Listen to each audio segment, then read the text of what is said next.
I want to have the discussion, the Dan Campbell discussion. And look, again, the sins are not absolved in the waters of Lake Minnetonka. Someone said in the WoodwardSports.com chat. Purify yourself in the waters of Lake Minnetonka. The sins are not washed away. However, it is funny how when you win games, the calls don't come into question. And we ran a play that we would have been a victim of a million times over. And we have to have the discussion, because 14 days ago, 15 days ago, people wanted him out of here instantly. Instantly out of here. Just a very simple question on the WoodwardSports.com chat poll. I'm trying to think of a way to phrase this. Has Dan Campbell shown you something? Ooh, I got it. All right, yeah, give it to the words. Is Dan Campbell a boob? Come on. Has Dan Campbell shown you something? I like Terry's better. No. You know what? I try to do a good show for the people. You know what? The hell with doing a good show. This is the Lions. It's always about you got to get Terry. silly and stupid sometimes. It's the Lions, man. Stop being so serious. Has Dan Campbell a boob?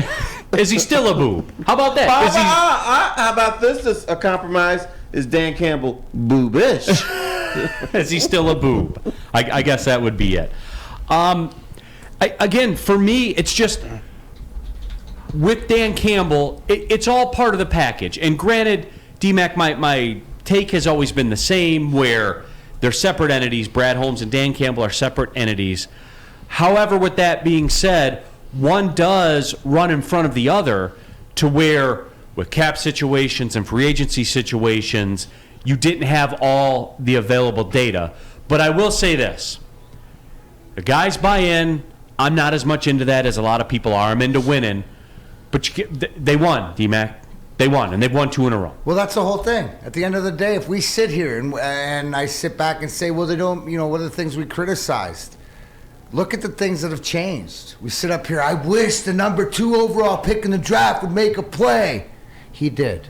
I wish, the defense would improve. I wish we'd score in the second half. Anybody else yesterday going into the second half think it would be a replay of us not scoring a touchdown, us not making any adjustments? I watched the clip for whatever reason when I was out last week of you two guys talking about how they can't adjust in the second half. Well, they did. And they still made mistakes, but they were able to overcome it. At the time, look at Jeff Okudah. What did we sit here before the season and say, I hope that he gets out there and he's available in some semblance? Yeah, he's had ups and downs part of the season, but he made a play at some point. Now, yes, right after that, Justin Fields come back. That was some sort of Ohio State thing.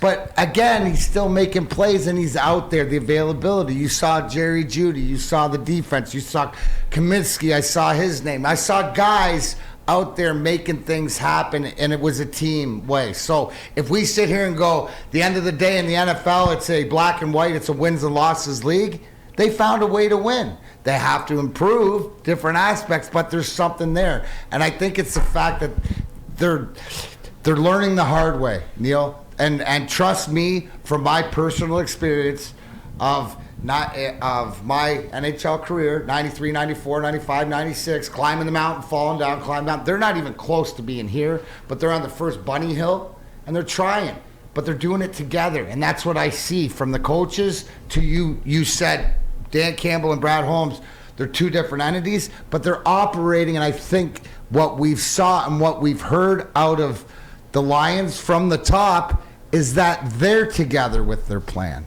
We might not be as media or might not be as fans, but they are. In the last 2 weeks, their plan and their hard work throughout the building, no matter who you were, has shown success in Dublin. And I also think the way that Dan Campbell coaches and conducts himself, it works better with a young team, because they're still thinking, yeah, I'm just removed from college, and maybe this is the way the NFL is. If you have a veteran team, they would have tuned his ass out by now.